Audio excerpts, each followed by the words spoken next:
Welcome to series explained an honest life. कहानी शुरू होती है। साइमन एक ब्राइट स्टूडेंट है जो एक छोटे से शहर से आया है। उसका सपना है राइटर बनने का, लेकिन प्रैक्टिकल सच के चलते उसने लॉ पढ़ना चूज किया और एडमिशन मिल गया यूनिवर्सिटी में। लेकिन उसका अराइवल कुछ ज्यादा ही ड्रामेटिक हो गया। जैसे ही वो यूनिवर्सिटी पहुंचा, एक पॉलिटिकल प्रोटेस्ट चल रहा था। पुलिस और प्रोटेस्टर के बीच काफी हंगामा हो रहा था। साइमन के हाथ में हैवी लगेज था तो वो भाग भी नहीं पाया। कवर लेने की कोशिश कर रहा था, तभी उसने देखा कि कुछ लोग एक दुकान लूट रहे हैं। एक कॉप उनकी तरफ बढ़ रहा था और बिना सोचे समझे साइमन ने उन रॉबर्स को सिग्नल दे दिया, लेकिन वो कॉप उसी के ऊपर टूट पड़ा और उसे मारने लगा। तभी एक रॉबर ने आके पुलिस वाले को धक्का दिया और साइमन को बचा लिया। इसके बाद साइमन फाइनली अपने नए अपार्टमेंट में शिफ्ट हो गया, जहाँ उसके रूममेट्स थे लेडविज और विक्टर, दोनों अल्ट्रा रिच और थोड़े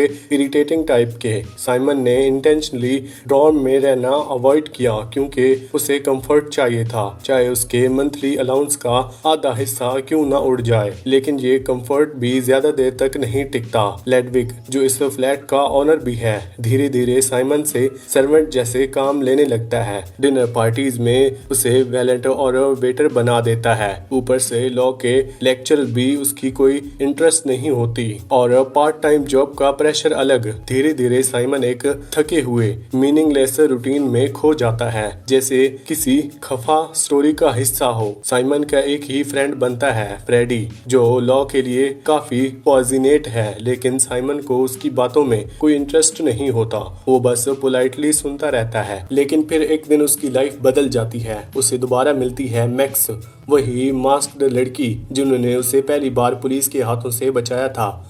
मैक्स एक स्वीट शार्प आइड आर्टिस्ट है और साइमन उसके चार्म से बच नहीं पाता। वो मैक्स के अराउंड बस घूमता रहता है। उसकी हर बात, हर सच, हर मूवमेंट साइमन को अजीब तरह से जीने का फील देती है। फ्रीडम, पागलपन और पर्पस, मैक्स में सब कुछ था जो साइमन की जिंदगी में मिसिंग था। एक दिन क्लिफ जंपिंग करते हुए साइमन को चोट लग जाती है। मैक्स उसे ले जाती है एक पुराने बंगले में जहाँ वो टेम्परेरी रह रही थी। ये घर चार्ल्स का होता है, एक retired politician, science professor. Charles खुद को आर्टिस्ट कहता है और हर वक्त रेडिकल होनेस्टी की बातें करता है। उसने अपने आसपास कुछ यंग फॉलोअर्स का एक सर्कल बना रखा था जो उसके हर वर्ड को स्क्रिप्चर की तरह मानते हैं। लेकिन रियलिटी ये है कि चार्ल्स कोई विजनरी नहीं, बल्कि एक ऐसा आदमी है जो इन लोगों के रेकलेस बिहेवियर को बस फिलोसफिकल जस्टिफिकेशन देता है। ये लोग मानते हैं कि चोरी करना गलत नहीं है, बल्कि सिस्टम से वही चीज वापस लेना है जो उनके हक में है।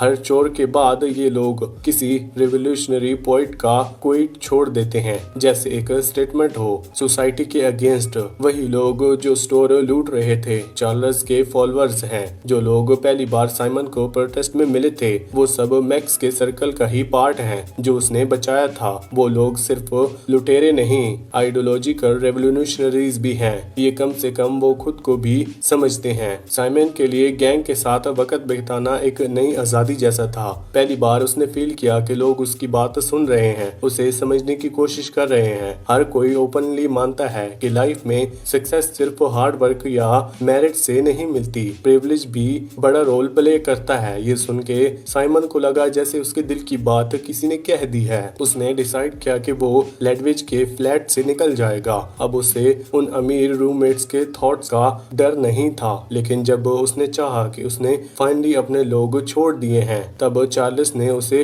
वार्न किया। चार्ल्स ने क्लियरली बोला, ये लोग रेवोल्यूशनरी देखते हैं पर असली में ये लोग यूजर्स हैं। जितना काम है उतना ही तुम्हारे साथ रहेंगे। चार्ल्स जानता था कि गैंग उसे एक फेल्ड टीचर के रूप में देखती है, लेकिन जब तक उन्होंने उसकी जरूरत है तब तक वो उसके आसपास रहेंगे। चार्ल्स चाहता था कि साइमन इस फोर्स को समझे। ये सिर्फ इनजस्टिस के खिलाफ रिबिलियन नहीं है, ये लोग अपने फायदे के लिए भी सब कुछ करते हैं। लेकिन साइमन उस वक्त तो खुश था और वो खुद से अपनी हैप्पीनेस स्पॉइल नहीं करना चाहता था। एक दिन साइमन ने मैक्स को लेडविज के साथ देखा। उसके लिए ये मोमेंट बहुत ही हार्ट ब्रेकिंग था। वो बिलीव ही नहीं कर पाया। गुस्से में उसने वेक्टर से झगड़ा कर लिया और रिजल्ट ये हुआ कि उसे फ्लैट से निकाल दिया गया। अब साइमन टोटली लॉस्ट था, ना क्लासेस अटेंड करता, ना पढ़ाई में इंटरेस्ट, वो मैक्स से मिलने गया स्ट्राइट बात करने के लिए। मैक्स ने कन्फेस किया कि उसने इंटेंशनली लेडविच के साथ सोना सिर्फ इसलिए चूज किया था ताकि लेडविच के पेरेंट्स के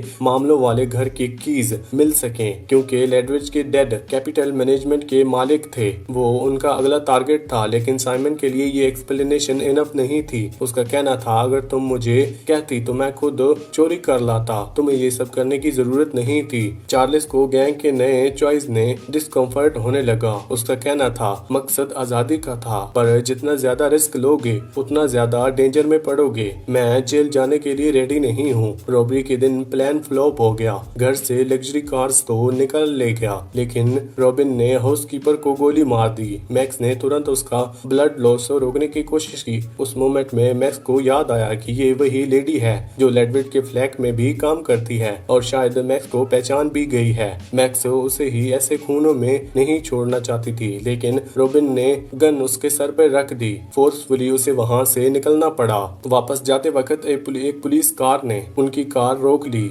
मैक्स ने नॉर्मल कॉलेज स्टूडेंट बनकर बात की, लेकिन जैसे ही पुलिस ने ट्रक चेक करने की डिमांड की, मैक्स को समझ आ गया कि अब गेम ओवर हो गया है। रॉबिन तो पुलिस पे गोली चलाने का प्लान कर रहा था, लेकिन साइमन ने उसे रोका। उसने एक स्प्रे पेंट का कैन निकाला और पुलिस के चेहरे पे स्प्रे मार दिया। साइमन उस एड्रेस पर निकल पड़ता है, एक अजीब सी होप के साथ जिसका नाम भी नहीं दे सकता। जब वो हेनरिक के अपार्टमेंट पहुंचता है तो उसका थका हुआ रूममेट बताता है हेनरिक तो गायब हो गया है, मैक्स के साथ मूव करने की बात कर रहा था। उसके बाद कभी नहीं दिखा, लेकिन उसने कुछ छोड़ रखा है, एक लाइब्रेरी रेसिपीट, और बोला अगर चार्ल्स का नाम जानता हो तो कोई उसे दे देना। अब साइमन के पास उन सब लोगों पर एजिट था जिन लोगों ने उसे पहले अपनी गेम में ड्रैग करके फिर उसे डिस्कॉर्ड कर दिया था, जैसे कोई छोटा पवन हो। साइमन अब सब कुछ लिखता है मैक्स के बारे में, गैंग के प्लान्स, चोरी, झूठ, सब कुछ। ना कोई ड्रामा ना एक्सप्लेनेशन, सिर्फ सच, जैसे अपने अंदर का पैशन निकाल रहा हो। फिर वो डायरी अपने बुक शेल्फ के पीछे छुपा देता है। अपनी बहन को क्वाइटली कह देता है अगर मुझे कुछ हो जाए तो मेरी जॉयस और फंकलर की बातें इस किताब में लिख रहा हूँ। मैक्स वापस कांटेक्ट करती है, एक होटल का एड्रेस भेजती है। साइमन जाता है और फिर से वही पैटर्न। मैक्स उसे मिलती है, उसके साथ सोती है, और जैसे ही काम खत्म होता है गुस्तावो और रॉबिन बैल्कनी से अंदर घुस जाते हैं। उनका टारगेट होता है एक कैपिटल इन्वेस्टिगर जो उसी होटल में रह रही होती है। सब कुछ स्क्रिप्ट जैसा लगता है, लेकिन फिर रॉबिन फिर से अपना कंट्रोल खो देता है। जब रॉबिन सैंटी को गोली मारने की कोशिश करता है, साइमन फाइनली ब्रेक हो जाता है। दोनों के बीच झगड़ा होता है और टेस्ली के बीच गोली चली जाती है सीधा गुस्तावो के पेट में। सब चुपचाप भाग जाते हैं, कोई कुछ नहीं बोलता। हाईवे पे उन्हें पुलिस रोकती है। रॉबिन फिर से घर निकालने लगता है, लेकिन इस बार साइमन उसे मुंह पे मुक्का मार देता है और पुलिस को पेपर स्प्रे से अंधा कर देता है। सब कुछ क्योटिक होता है, लेकिन प्लान काम कर जाता है। रॉबिन अकेला निकल जाता है और साइमन मैक्स बाकी हैंडल कर लेते हैं। नंबर प्लेट बदलते हैं, कपड़े चेंज करते हैं और भाग जाते हैं। इसी के साथ इस मूवी का यहीं पर एंड होता है। वीडियो अच्छी लगी हो तो वीडियो को लाइक करके चैनल को सब्सक्राइब लाजमी करना, और आपको कौन सी मूवी का एक्सप्लेनेशन चाहिए वो भी हमें कमेंट सेक्शन में जरूर बताना। Thanks for watching.